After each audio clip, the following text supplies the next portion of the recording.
হয়েছিল যখন আমার 12 বছর বিয়ে হয়েছে। তো আমার বর্তমানে মনে করেন যে হাজব্যান্ড ছিল, তার মনে করেন একটা সমস্যা, তার সমস্যা কিনা জানি না, তো আমারও তো সমস্যা থাকতে পারে। বাচ্চা, উনি আমাকে এখন বাচ্চা দিতে পারে নাই, তো এখন বয়স আমার রানিং চলতেছে 19। তার ভিতরে উনি এখনও আমাকে একটা সন্তান দিতে পারে নাই, তাই আমার মনে হলো যে উনি আমাকে ছেড়ে দিচ্ছে, উনি ভাবতেছে যে আমার সমস্যাটা। তো উনি এখনও কবিরাজও দেখায় নেই, ডাক্তারও দেখে নাই, কোনো কিছু দেখায় নাই, তো আমারটা দেখানো হয় নাই। যদি এরকম কোনো বাইয়া থেকে থাকে যে সব সমস্যার কথা জেনেও আমাকে বিয়ে করবে, সে অন্তত তার একটা বাচ্চা থাকুক বা সে একটু বয়স্ক থাকুক, তাতে আমার কোনো কিছু আসে যায় না। যে তার বাচ্চা আছে, বউ মারা গেছে, এরকম হলেও সমস্যা হয় না। যদি থেকে থাকেন তাহলে অবশ্যই আমার সাথে একটু যোগাযোগ করবেন। ভিডিও শেয়ার অপশনে একটা নাম্বার দেওয়া আছে, ওই নাম্বারে। আচ্ছা আপু, আপনার মানে কত বছর বয়সে বিয়ে হয়েছিল? আমার বয়স 13 বছর। 13 বছর বয়সে বিয়ে হয়েছিল। সংসার করছেন কতদিন? সংসার করছি 18 বয়স, 18 পর্যন্ত। 18 পর্যন্ত, মানে 3 বছর। 13 বছরে বিয়ে হয়েছিল, বাট 3 বছরে আপনি সংসার করছেন, তাই তো? এখন আপনার মানে জীবনের সফলতাটা কি করতে চাচ্ছেন? আপনি কি করতে? সফলতা এটাই, যদি মানে কেউ থেকে থাকে যে আমার এইসব সমস্যা জেনেও আমাকে বিয়ে করবে, তাহলে অবশ্যই আমাকে যেন নক দেয়। আর এমনকি যদি তার বউ নাই, যে বাচ্চা আছে, বউ মারা গেছে, জি। এরকম হলেও চলবে, বা সে যদি একটু বয়স্ক হয় তাও আমার সমস্যা নেই। আচ্ছা, তো এখন আপনার বাবা মার মানে পরিস্থিতি বা বাবা মার কি অবস্থা? হ্যাঁ, বাবা মা পরিস্থিতি এক পর্যায়ে মনে করেন, আমি যার সাথে বিয়ে করছিলাম, মানে তার সাথে একটু রিলেশনশিপ ছিল, তো তার জন্য আমার ফ্যামিলি মেনে নেয় নাই, যার জন্য এই অবস্থা আমার। আজকে ফ্যামিলির কাছে যে দাঁড়াতে পারতেছি না, এই কারণে, যার জন্য আমি আমার নিজেরটা খুঁজে বেড়াইতেছি যে যদি এরকম কেউ থেকে থাকেন তাহলে অবশ্যই আমাকে সে অপশনে গিয়ে নাম্বার নিয়ে ফোন দিবেন। আমার ফ্যামিলি থেকে মেনে নিচ্ছে না, তা তো বুঝতেই পারতেছেন, কারণ মেনে নিচ্ছে না। আমি রিলেশন করে বিয়ে করছিলাম, তাই আচ্ছা, হ্যাঁ, রিলেশন করে বিয়ে করার পরে কি হলো বলেন বলেন। বিয়ে করার পরে এটা মনে করেন বাচ্চা দিতে পারতেছি না, তার ফ্যামিলি আমাকে মেনে নিচ্ছে না, অনেক কটু কথা শুনে আমাকে, বাজে বাজে কথা শুনেও টর্চার করে, অনেক টর্চার করতো। তো এক পর্যায়ে দেখলাম যে আমি পারতেছি না তার সাথে, তখন আমি ডিভোর্সের কথা বলে দেই।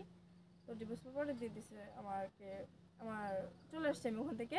তো ফ্যামিলির কাছে বলার সত্ত্বেও ফ্যামিলি এটাই বলছে যে তুই তোর পছন্দ মতো বিয়ে করছিস, তো এখন এরকম হলো কেন।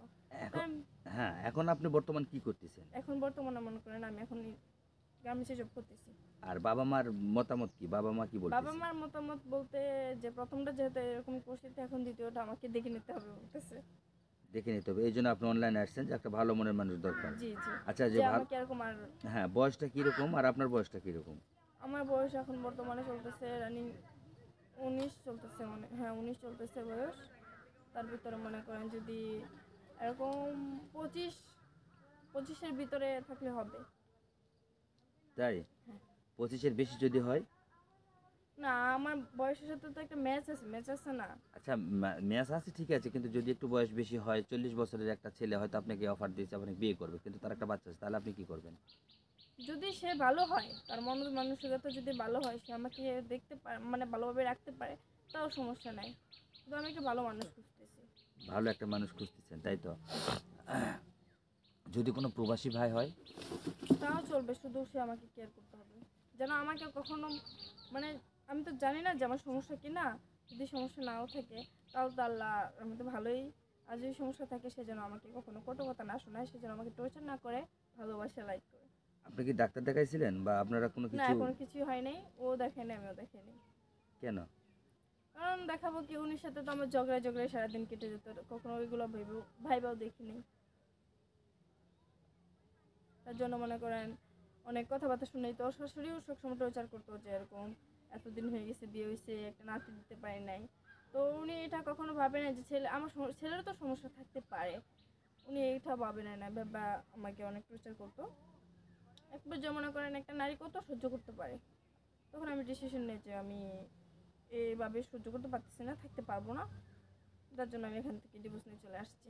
তো আসার মাধ্যমে আমি এক জায়গায় কথা বললাম, বলার পরে আমার একটা মেয়ে ফ্রেন্ড, সে বলতেছে যে তুমি একটা অনলাইনে কথা বলো, কথা বলে দেখো যদি কোনো মনের মানুষ পাও। আচ্ছা, তো এখন আপনি মানে যদি মানে প্রবাসী ভাই হয়? প্রবাসী, হ্যাঁ প্রবাসী হলেও সমস্যা নাই, শুধু তাই? আমার মনের মতো হতে হবে। তো মানে প্রবাসী ভাই হলে সমস্যা নাই আপনার ফ্যামিলিতে? প্রবাসী ভাই যদি আপনার হ্যাঁ আচ্ছা ঠিক আছে, তাহলে আপনার সাথে যোগাযোগ করবে কিভাবে? যেমন যোগাযোগ করতে হলে যদি মানে আমার ভিডিও শেয়ার অপশনে আমার নাম্বার দেওয়া আছে, ওই নাম্বারে যোগাযোগ করলেই হবে। ইমো নাম্বার, হোয়াটসঅ্যাপ নাম্বার, সব নাম্বারই আছে।